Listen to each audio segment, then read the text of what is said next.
ઓમ ગણેશ, હર હર મહાદેવ, જય સિયારામ.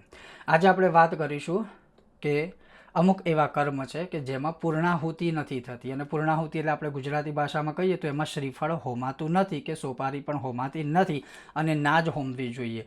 પણ ઘણીવાર અમને એવા અનુભવ થાય કે કદાચ અમે આવું કહીએ કે શાસ્ત્રનો આ મત છે, તો ઘણી વખત એવું હોય છે કે અમુક વ્યક્તિઓની સામે શાસ્ત્ર પણ હારી જાય છે અને અમારે પણ હારી જવું પડે છે. કારણ કે ઘણીવાર એવું થાય છે કે અમે ખાલી ફોર્માલિટી માટે ગયા છે, બાકી વિદ્વાન તો ત્યાં પહેલેથી હાજર હોય છે. અને આ હું સંપૂર્ણ રૂપે તમને બધાને કહી રહ્યો છું. એનું કારણ શું છે કે ઘણા એવા કર્મ છે કે જેની અંદર પૂર્ણાહુતિ આવતી જ નથી, શ્રીફળ હોમવાનું આવતું જ નથી. હવે એ આખી ડિટેલમાં આપણે સત્સંગ કરીશું આજે, ને કદાચ કોઈને ગમે કોઈને ન ગમે, પણ હું અવશ્ય એટલું કહીશ કે આ વિડીયોને વધુમાં વધુ શેર કરો. આપણે બોલીએ છીએ તો ખરા 16 સંસ્કાર, પણ તમે પોતે વિચારો, તમે તમારા બાળકોને 16 સંસ્કારમાંથી કેટલા સંસ્કાર કર્યા છે? એ પ્રશ્ન આપણે આપણી જાતને સ્વયંને પહેલો પૂછવો જોઈએ. હવે હું તમને કહીશ કે એમાંથી જ અમુક સંસ્કાર છે એમાં પૂર્ણાહુતિ નથી હોતી. બીજા નંબરમાં કે એ સંસ્કારોમાં યજ્ઞ કર્મ આવે છે. પૂર્ણાહુતિ ક્યારે થાય? જ્યારે યજ્ઞ કરીએ ત્યારે થાય. હવે યજ્ઞ જ નથી થતું તો પૂર્ણાહુતિ ક્યાં થવાની? એ પણ એક વિચારવા જેવો પ્રશ્ન છે. આજે આપણે ડિટેલમાં સત્સંગ કરીએ, અને હું ફરી કહું છું, વિડીયોને લાઇક કરજો, શેર કરજો, વધુમાં વધુ શેર કરજો, સૌની સાથે પહોંચાડજો, સૌની તમારા જે કંઈ પણ ગ્રુપ હોય, મિત્ર મંડળ જે કંઈ હોય બધે શેર કરજો, અને ચેનલ પર નવા છો તો સબસ્ક્રાઈબ કરજો. ચાલો સત્સંગ શરૂ કરીએ. હવે આપણું શાસ્ત્ર કહે છે કે વિવાહે વ્રતબંધે ચ શાલાયમ ચૌલકર્મણી ગર્ભાધાનાદિ સંસ્કારે પૂર્ણાહુતિમ ન કારયેત. સૌથી પહેલો વિવાહ સંસ્કાર, અને આ તો તમે મારી સાથે માન્ય રહેશો ને શાસ્ત્ર મત સાથે. કેમ? તો જે લોકોના લગ્ન થઈ ગયા છે એમને ખબર છે, જેના લગ્ન થવાના છે અથવા રિસન્ટલી થઈ રહ્યા છે કે થવાના છે એમને પણ ખબર હશે. કેવી રીતે ખબર હશે? તો જ્યારે આપણે લગ્નમાં ફેરા ફરીએ છીએ તો ક્યારેય તમે જોયું કે લગ્નના ફેરામાં કોઈ પણ બ્રાહ્મણ દેવતાએ એવું કીધું હોય કે ચલો હવે હાથમાં પેલો ચમચો કે સૂચી લઈ ઊભા થાઓ, એની અંદર શ્રીફળ મૂકો ને હવે આપણે પૂર્ણાહુતિ કરીએ? ક્યારેય જોયું તમે? ક્યારેય નહીં જોયું હોય. વિવાહ સંસ્કારમાં પૂર્ણાહુતિ થતી નથી. હવે આ વાત ખાલી વિવાહ સંસ્કારની નથી. વિવાહે વ્રત બંધે ચ શાલાયમ ચૌલકર્મણી, ચૌલ નયન સંસ્કાર જેને આપણે બાબરી કહીએ છીએ, એમાં પણ ક્યારેય પૂર્ણાહુતિ હોતી નથી. શાલા કર્મ જે વાસ્તુનો એક પ્રકાર છે, એ વિષય ઉપર આપણે ઘણો લાંબો આપણે સત્સંગ કરીશું, કારણ કે વિષય બહુ મોટો છે અને બહુ સમજવાનો છે. પણ એ શાલા કર્મમાં પણ ક્યારેય પણ પૂર્ણાહુતિ થતી નથી. પછી ગર્ભાધાનાદિ સંસ્કારે, એટલે ગર્ભાધાન આદિ જે સંસ્કારો હોય છે એમાં પણ ક્યારેય પૂર્ણાહુતિ થતી નથી. અને અહીંયા લખ્યું છે બીજા મતમાં કે સીમંતો અર્થાત સીમંતો નયન સંસ્કાર આદિ છે એમાં પણ પૂર્ણાહુતિ ક્યારેય થતી નથી ને ક્યારેય કરવી જોઈએ ને. પછી બીજો એક મત છે કે વિવાહાદિ ક્રિયાયમ છે શાલાયમ વાસ્તુ પૂજને, જે મેં તમને કીધું. બીજી પંક્તિમાં કહ્યું કે નિત્ય હોમે વૃષોત્સર્ગે ન પૂર્ણાહુતિમ આચરે. નિત્ય હોમ, હવે નિત્ય હોમ એટલે એવું નથી કે આપણે જે યજ્ઞ કરીએ છીએ એને નિત્ય હોમ કહેવાય, પણ પંચયજ્ઞ જે આપણા ઋષિ પરંપરામાં કહેલા છે, પંચયજ્ઞોમાં પણ ક્યારેય પૂર્ણાહુતિ થતી નથી. હવે આ તો શાસ્ત્રનો મત મેં તમને કહી દીધો.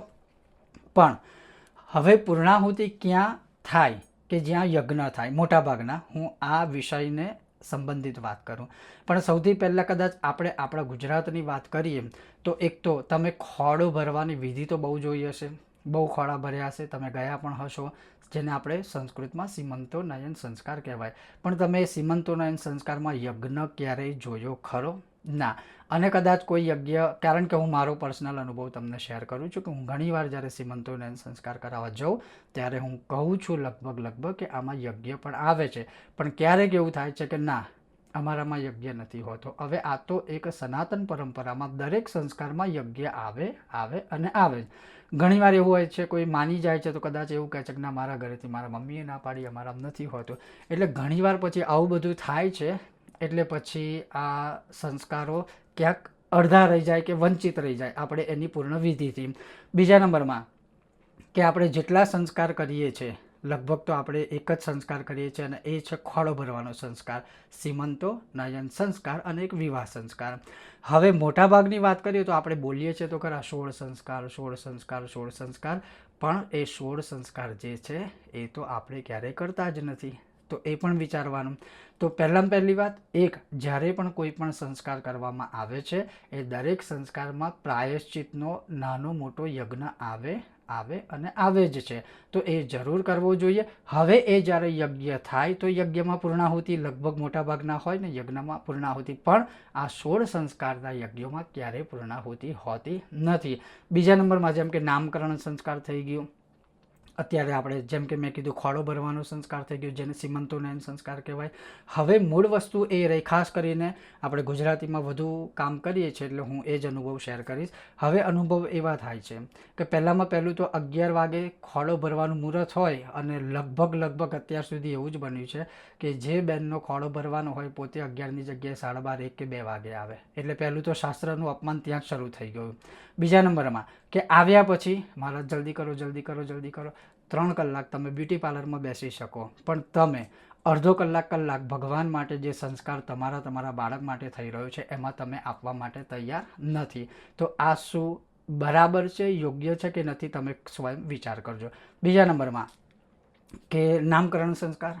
તો નામકરણ સંસ્કાર તમે જુઓ, અત્યારે નામકરણ નથી પણ નામ રિવીલ સંસ્કાર થઈ ગયા છે કે આજે નામ આ નીકળશે, બલૂનમાંથી પડશે કે હાર્ટમાંથી પડશે કે હેલિકોપ્ટરમાંથી પડશે કે આ ફોડશે પેલું ફોડશે. કરો, સૌની મરજી છે, પણ ક્યાંક ને ક્યાંક એ બધું કરવામાં જે આ સંસ્કારનું મૂળ તત્વ છે વૈદિક મંત્રો, વૈદિક વિધિ, મંત્રોચ્ચાર, બ્રાહ્મણ દેવતાના આશીર્વાદ, પ્રોપર પૂજાપાઠ, શું એમાં તમે ધ્યાન આપ્યું? નહીં. કદાચ એમાં અડધો કલાક ધ્યાન આપીશું અને એ પણ જાણે જબરજસ્તી પૂજામાં બેઠા હોય એમ બેસીશું, આપણું ધ્યાન તો બીજે જ બધે હોય છે, પૂજામાં નથી રહેતું. તો આજે 1 કલાકનો તમે એટલીસ્ટ સંસ્કાર પૂજા પાઠમાં તો સમય કાઢો. બાકીનો સમય તમારો જ છે. પછી તમે ફુગ્ગામાંથી નામ કાઢો, ટીવીમાંથી નામ કાઢો, હેલિકોપ્ટરમાંથી કાઢો, કેકમાંથી કાઢો, એ તમારો સમય છે. પણ જે મૂળ વસ્તુ માટે તમે બ્રાહ્મણને બોલાવ્યા છે, મૂળ વસ્તુ માટે તમે મુહૂર્ત કઢાવ્યું છે, એક તો તમે મુહૂર્તનું પણ અપમાન કરો છો. આવેલા બ્રહ્મદેવતા તમે જે સમય આપ્યો છે એના પહેલાં આવીને બેસી જાય છે અને એના પછી તમે લેટ આવો છો, તો એ બ્રાહ્મણ દેવતાના 4-5 કલાક બગડે છે, તો એમનું પણ તમે ક્યાંક ને ક્યાંક અપમાન કરી રહ્યા છો.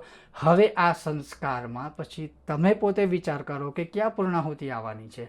એટલે આ બધું વિચારવા જેવું છે. એટલે જ તમને કહું છું કે આ અમુક કર્મ છે એમાં પૂર્ણાહુતિ નથી આવતી. બીજા નંબરમાં થોડું ધ્યાન આપજો શાસ્ત્રનું, અને આપણા સંસ્કારોનું થોડું સન્માન પણ કરવું આપણે જરૂરી હોય છે.